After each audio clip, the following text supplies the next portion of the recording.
This is a problem. The chair should be sliding forward when using the walk-in latch at the top of the seat. The problem is a cable under this cover down here. It's called the walk-in cable. It's the same part for both sides of the van and for all third generation Honda Odysseys. That's 2005 to 2010. You can buy a replacement. I'll put a link in the description of this video.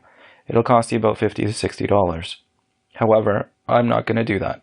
I'm going to patch what's left of this. Why? Well, I think there's a bit of a design flaw in this part, in two respects. First, the end of the cable has a loop on it that goes around the post just behind here. At least it's supposed to have a loop. You can see the top of this has snapped off. There's a significant amount of pressure put on that, and it just isn't thick enough to handle the stress forever. That was the first problem I had. I had been in here before and made a wire loop that I could put this through, as you can see here. If this is your issue, keep watching and you'll figure out how I made this loop.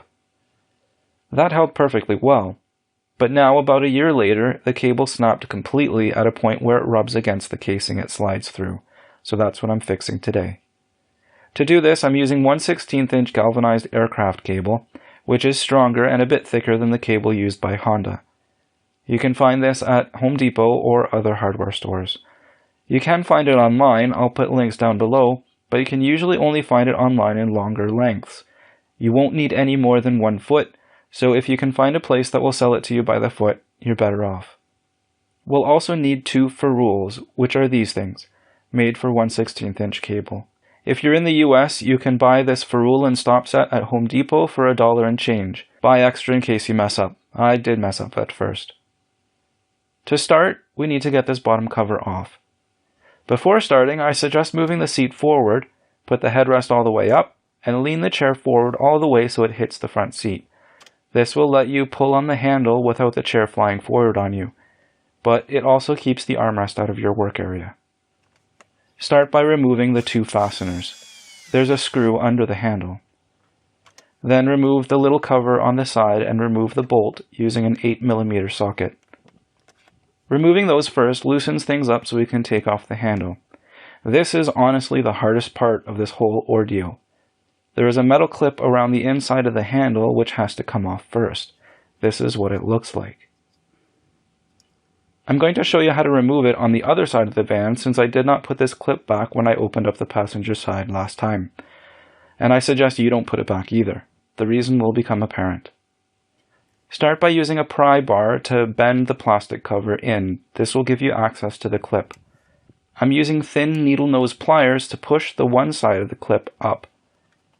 This video doesn't show you nearly how long it took me to get this off. It's a bit aggravating.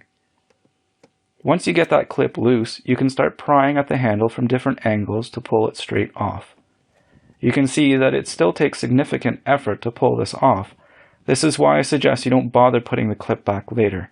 It's a pain to take off and it just doesn't need to be there. The handle stays on by itself.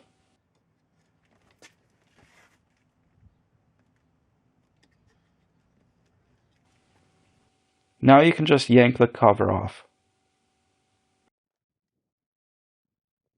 Once inside, use the handle to return the chair upright. Then we can use the walk-in latch to see how this works. As the chair leans forward, this post moves up, pulling the cable, which pulls 2 other cables that go under the chair, allowing the chair to slide forward. There is also a spring that helps everything return to its place when it goes back. Let's pull out the guide that the cable slides through. Down below we can separate this case. There are clips on both sides. This reveals the break in the cable. Hold the good side firmly with pliers, cut off the frayed end. I'm using a Dremel with a cut-off wheel.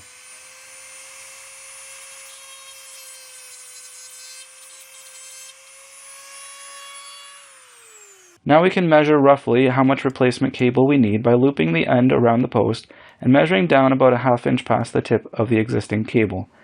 Be a little generous, we'll be exact later. Cut that amount off.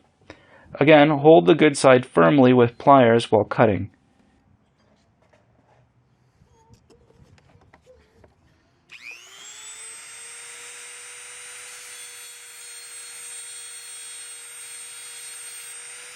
You actually want part of this sleeve, so the cable goes through the right spot, but also so the spring has something to hold on to.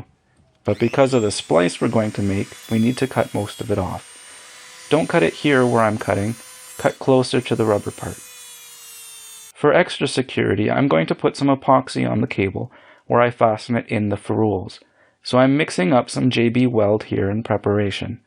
This is optional, but it'll make extra sure the cables won't slip out.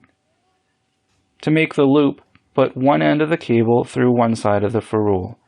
Make a loop and bring it back through the other side.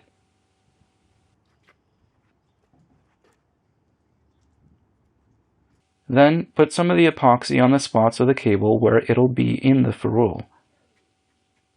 Hook the loop onto the post and tighten the loop down a bit, but make sure it's still big enough that you can remove it. Crimp down the ferrule.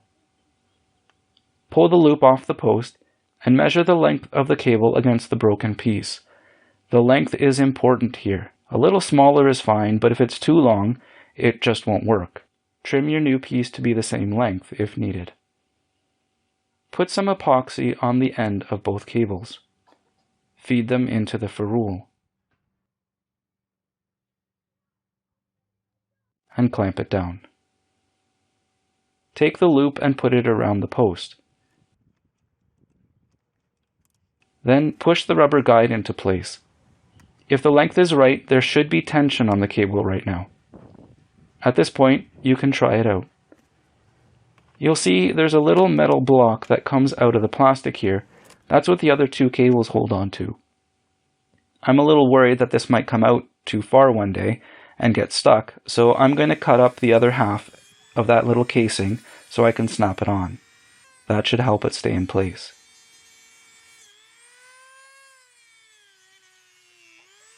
Trying it again, I feel better about that.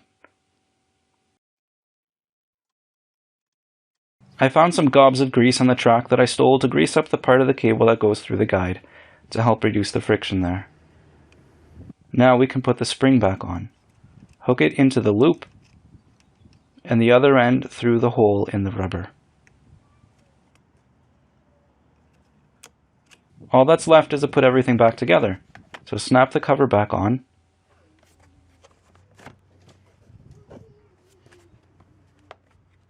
Replace the bolt and the screw. Then push the handle back on at the right angle and give it a try. Then we can try the walk-in latch. At first I found it wouldn't slide all the way back again, but I found that part of the cover wasn't snapped into place properly. Once I fixed that, it slid back just fine. Last step is to snap that little cover on over the bolt. And we're done!